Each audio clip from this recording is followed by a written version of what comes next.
Welcome to Promote, Profit, Publish. So glad to have you guys here today. I have another really extraordinary guest, but before we get going, I want to remind you to go over and take our Promote, Profit, Publish quiz at www.promoteprofitpublishquiz.com.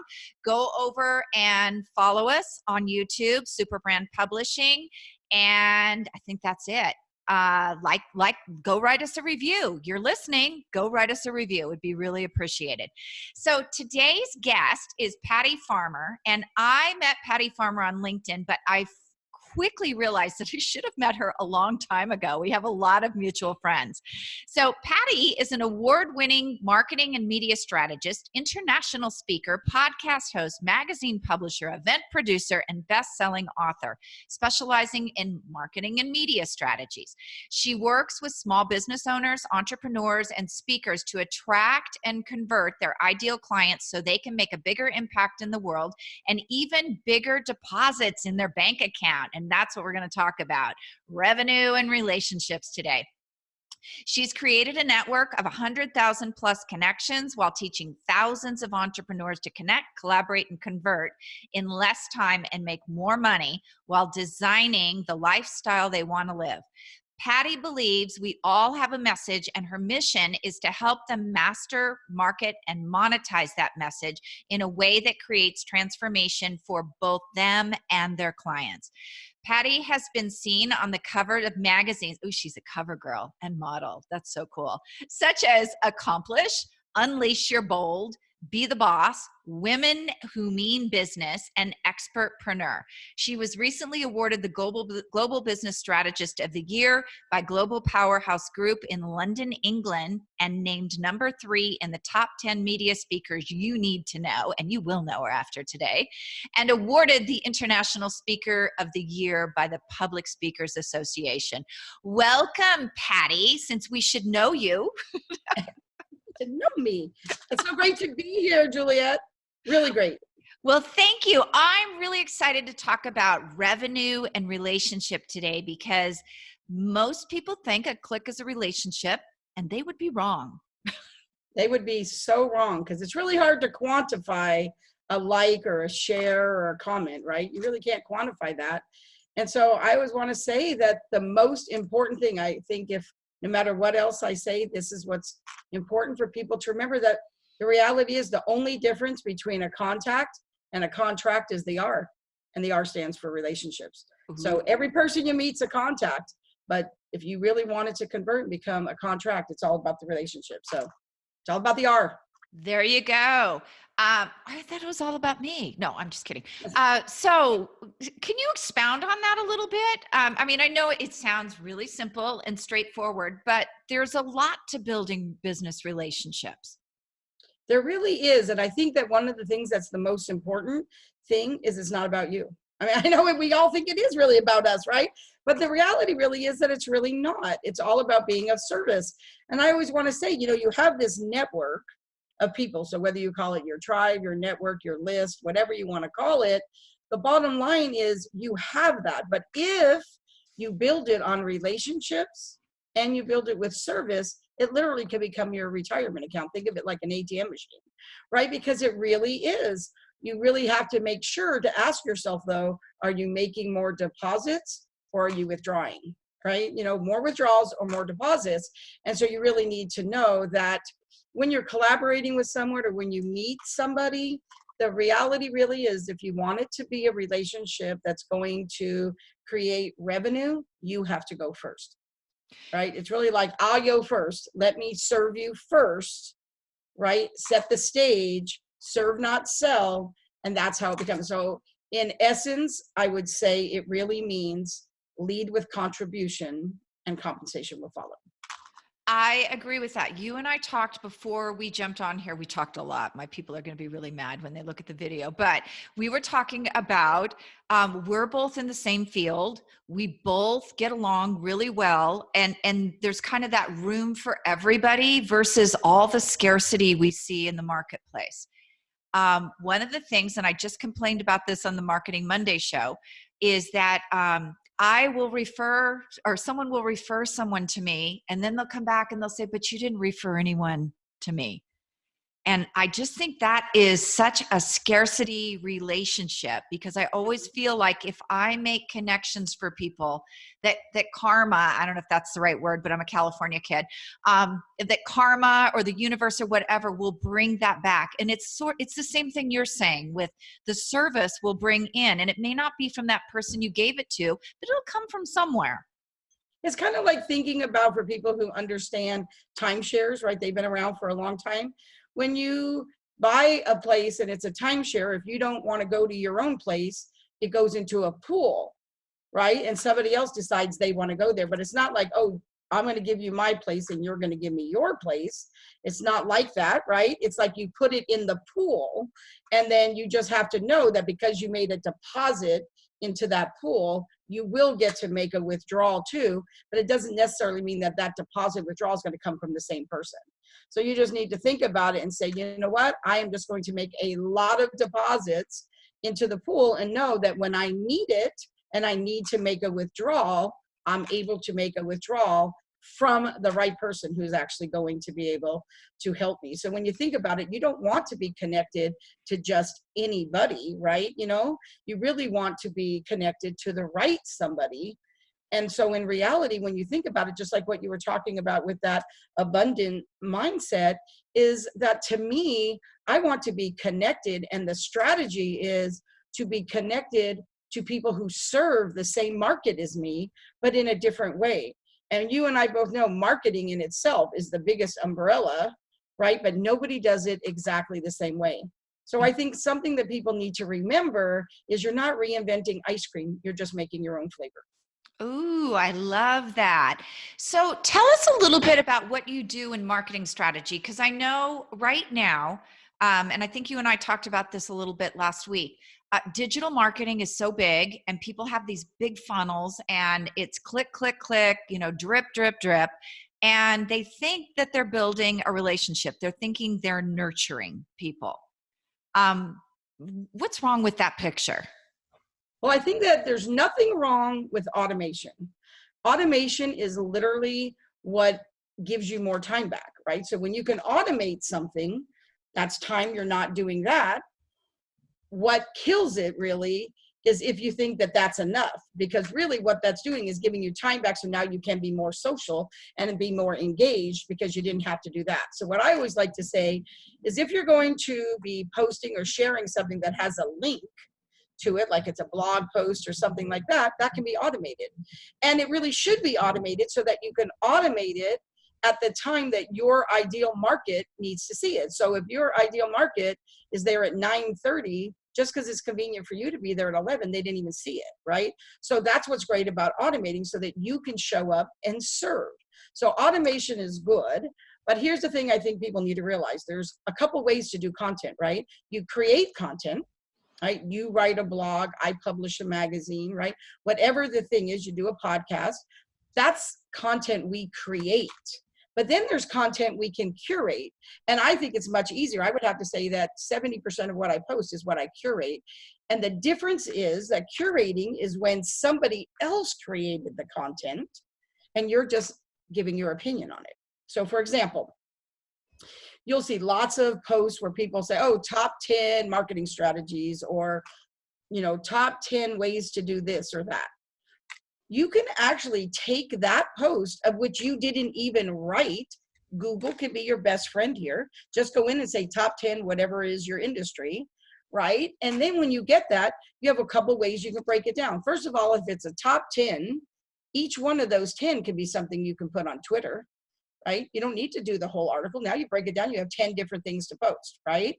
Mm-hmm. The second thing you could do is you can post it, and this is how I use it effectively, is that I will post it, I'll read it, and I'll say, I'll post it, I'll make sure that I tag the person who created it, and then I will say something like, I love number 3, need to add 6, to my calendar, not quite sure I agree with number 9. I may not say all of them in the same thing, but here's what happens. My people want to know, why don't I agree with number 9? Mm-hmm. Oh, and you just said number 6. Oh, maybe I should check out number 6. So if I would have just posted that with the link, maybe they would have clicked on it, maybe not. But now that I put my narrative to it, my people want to know why, and now they're going to click on it. So you can curate content all day. So if you're thinking, oh, I don't know what to post, just go to your industry and do that. So there's a lot of different ways. And now, because you're posting somebody else's information, they're kind of happy about that as well. But by doing that, you're not having to spend all this time creating content, which leaves you more time to then go and build relationships and to be able to expand on relationships that you built and to be more social. Does that make sense? Absolutely. That is a great plan. Now, I do it a little bit differently. If you're connected to me on Facebook, which I know a lot of you are, I do funny memes all day. I'm very amused by the universe right now. And I actually will have people come up to me at places and say, oh my gosh, I follow you. You're so funny. And then they find out what I do. But I find that, well, that's not a strategy. It builds trust. No, it is a strategy. It builds and it's trust. a very good strategy. And I'll share why it's a great strategy if you'd like. Okay. So why that's a great strategy, and we're just specifically talking about Facebook right now, is because the way that Facebook algorithm works is we know that Facebook rewards you when you have more engagement. Mm-hmm. So when you do a funny meme, or you, like Monday was National Puppy Day, you know, and I posted something with my puppies and invited people to share their puppies, whatever, there's a lot of engagement. So going back to what I said about creating and curating, whenever you're going to post something you created, so now it is yours and you really care, right? Because it's yours. What you want to do is 2 days before that, you do want to put those cute little memes and things that you get lots of engagement, because then Facebook goes, oh, wow, look at all this engagement she's getting. So then when you post the thing that you created, it's going to get in front of more people. And then after you post that, then you can kind of let it go, because Facebook does everything by an average, right? And so this is the way that you sort of work the system, I guess, since we don't all know exactly how the algorithm works because they're not telling us, but just knowing when should you post a video, when should you post a meme, when should you post these things. So when you're creating your content and curating your content, if you actually plan that out, which is where the automation part comes in, you know, oh, wait, this is coming up on Wednesday, so Monday and Tuesday, I need to do this. So it kind of helps you to know to get the best bang for your buck. It is. And so if you're not somebody who has a really bad sense of humor, like I do, really dark, try this. Try going over and putting broccoli or Brussels sprouts. Brussels sprouts seems to be a better one. Brussels sprouts are not. And watch people get on there and give you the opinion. If you have something cool to post, do something like that a day or two before. And I tell you, everybody will post. Everybody has an opinion about Brussels sprouts. So exactly what Patty just said, it'll beef up who Facebook shows that to. So I think the other thing that's funny is that as a general rule, you're really trying to stop the scroll, right? That's what we're trying to do, stop the scroll. And that's why like broccoli or something would do that. But what's really interesting is if you post something and you say, you know, which thing do you like better, right? Whatever, why? What will happen is people will look at it and they're like, oh, I'm really busy. I don't have time to say why right now. I'll come back to it, of which half of them will forget and they won't. But if you just say, which you like better, or fill in the blank, or A or B or whatever, and you don't say the word why, as humans, we can't help but give our opinion. We'll write A or B, and then we'll tell you why. You didn't even ask us to tell you why, because we just like to give our opinion. But if you ask us, then we're like, oh, that's going to take time. I don't have time right now. So you don't need to ask them. Just know they will. But it doesn't matter, because as soon as they say one word, Facebook's happy, right? You know. Right. So when people are serving, I love people who, one of the things that I think is funny is when people will like your post and they'll even share it, but then they don't comment. And you're like, well, that's really nice of you. I appreciate that. But it would have been nice if they could have at least wrote the word sharing, so that Facebook loved me because I had an engagement on that post, right? Same thing for when you're on Twitter and people will do the little heart to say they like something. The only person who got to see that you liked it is me. Whereas if you would have retweeted it, now all 33,000 people, right? So it's really kind of funny the way people do things and they don't really understand strategy, which is why my mission in life really is to help people understand that everything you do, you should have a strategy of why you're doing it. Exactly. Unless you're like me and you just post dark, funny things. No, I do have a strategy. I'm kidding. So, what else do you do inside? Because you have like money mindset masterminds as well. Tell us about those. So I have a marketing, media, money, just like the magazine, the podcast, and my events. I have a mastermind for that. I also have a millionaire mastermind for businesses who want to go from 6 figures to 7 figures. That's specific for that. My marketing, media, and money mastermind is more for people who are right about like between 60 and 80,000, and they really want to get to like 150, 200,000. That's kind of really more for that. And so I have both of them. And it's really, because really when you're in a mastermind, you really want to be surrounded by the peers who are like you, right? So I think that is really important. One of the things that I really love to do though in my service is really helping people to leverage media, right? So it's kind of like, here you have this show. What would you say? How many people just are on a show and then they post it on Facebook and they're, oh, so excited that I was on XYZ show. Right. And then they post a graphic. Like they don't understand that they should be promoting it before and during and after and months later. And you know what I mean? So really, honestly, they don't know how to get the most bang from it and they don't know how to leverage. So my 3 favorite words in business are strategy, leverage, and monetize. And those are the things that I help my clients to do. Like, what is the strategy that we're going to use so that we can leverage every single thing you do so it monetizes your business? So it really starts and works backwards. So for me, it's always about asking yourself, how am I going to monetize this? And that's really the strategy that you need to have. Not every single thing you do is going to monetize in dollars from that thing. It's kind of like what we were talking about, that pool earlier. Sometimes it's going to monetize through opportunities, right? And the best right, OPP, is being in front of other people's people, which is kind of why you should have a strategy. Even when people are on podcasts, sometimes people will go on podcasts and I'll be like, this is your business and you're on that podcast. Like, why were you on that podcast? Like, are those your people? Like, really, what's the strategy of why that you are there? So I think that, really that's where the revenue is in the relationships, is really knowing who serves the same market as you and what is a way that you can serve them. Recently somebody came and said to me, Patty, would you be willing to, for free, right? Would I be willing to come do a training in their Facebook group, of which they had 80,000 people in their Facebook group, and they did websites. So I'm in marketing. So obviously a website person would be somebody that has the same type of market for me. And while they weren't going to pay me, is there a benefit, an opportunity for me to be in front of 80,000 people? So sometimes it's really about opportunity, and it will come back in money, in revenue, right? But it's really important to be able to know. So sometimes it's not all about being out there and doing that. It's really thinking about what are those opportunities.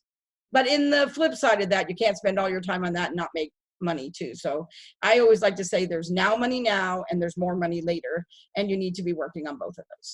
Oh, I agree. I very much agree with that. And being in front of other people's audiences, it can be, it may not be a today money thing because they may be in that person's audience because they're coaching with them, but you may be the answer to the next step they're looking for when they get to the end of that. So the visibility is definitely important in that sense, and making sure that people are sequenced right. I don't know about you in marketing, but I see this a lot where people are off with the speaking coach and the book coach, and they don't even really have a business yet. They don't have a sustainable business.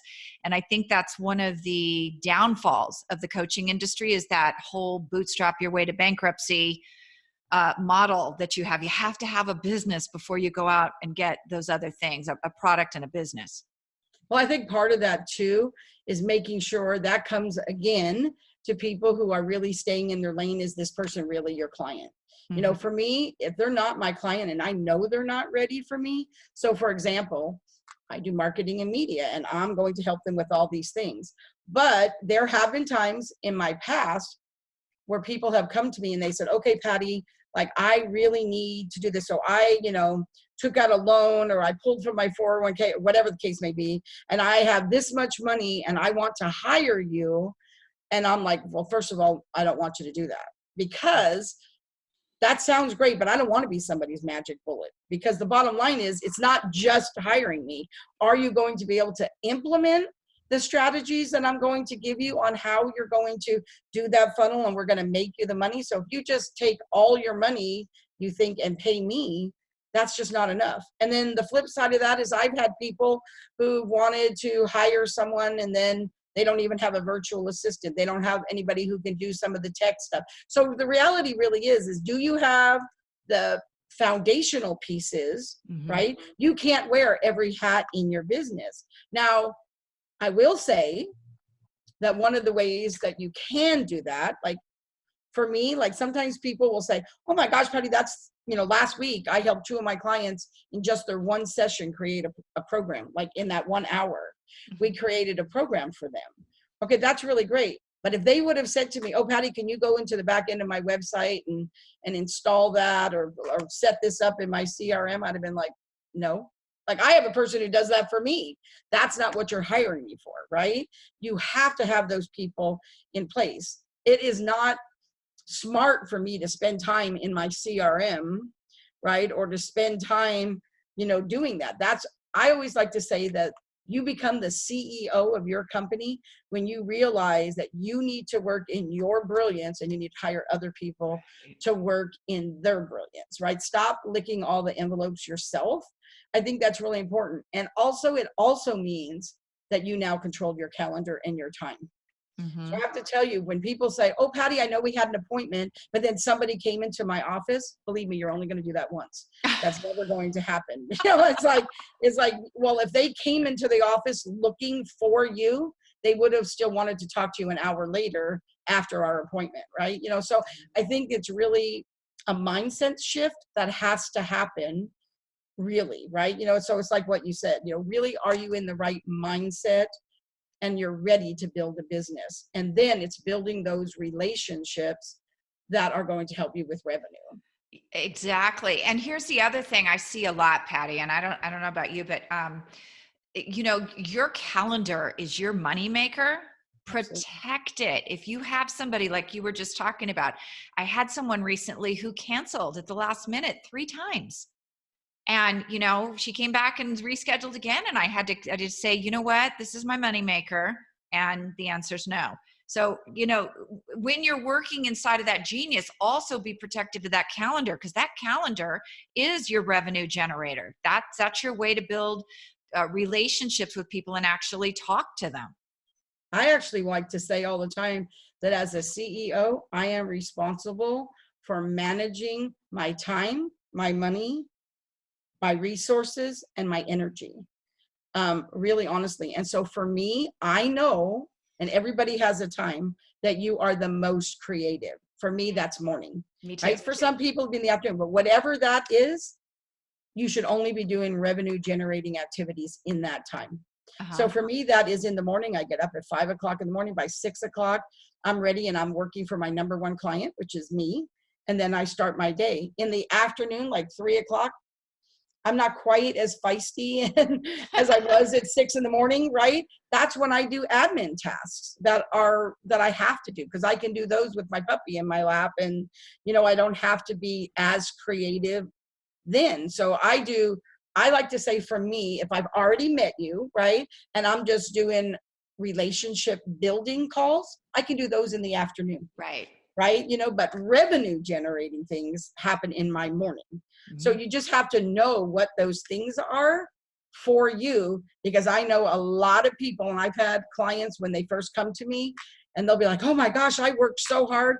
I always want to say, have you ever said to your spouse, oh, this was such a crazy week. I worked so hard and so many hours and I'm so tired. And then you look at how much money you made and you're like, but I didn't bring in any money. Oh, Well, yeah. that's because there's activity and then there's productivity, and they're not the same thing. So you really need to make sure that you're not spending all your time doing activities that are not generating revenue. That is so true. And I actually have with my clients a worksheet that I show them, and I have to have a minimum number of revenue generating calls on there, whether it's a power partner or whether it's someone that I'm cultivating for business. Because your power partners, it's important to have update meetings with them as well, because they're the people who are sending you business. So, I love that you actually said that, because that's my absolute favorite thing. That's how you create revenue with your relationships. Because the thing is, so say you have this project that you want to do, this program, like this project that you would like to do, and you just really know that it would really serve.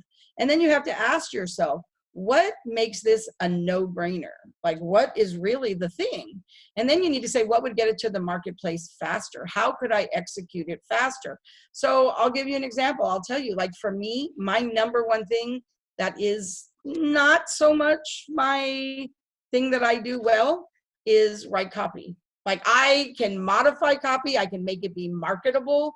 I know how to make it be sales. I know how to use the right words, but I have white paper paralysis, and I can really get stuck on looking at that. So I know that for me to get something to the marketplace, if I want to do something, I also told you that that whole tech stuff in the back end, I uh-huh. know how to do it all. It's just not my favorite thing. So whenever I'm going to do a project, the first thing I like to do is reach out to some people that I know that write copy and some people I know that do tech stuff and say, hey, how would you like to collaborate with me on this project? So if I'm bringing my genius to the table, they are also bringing their genius to the table, and we're going to get this thing done a whole lot faster. But when you're doing it, you also want to make sure you all serve the right market together, so that this way, when you're in front of other people's people, like I said earlier, that it doesn't matter that you may be splitting some of the profit, but you're also splitting the work, you're splitting the upfront cost, you're splitting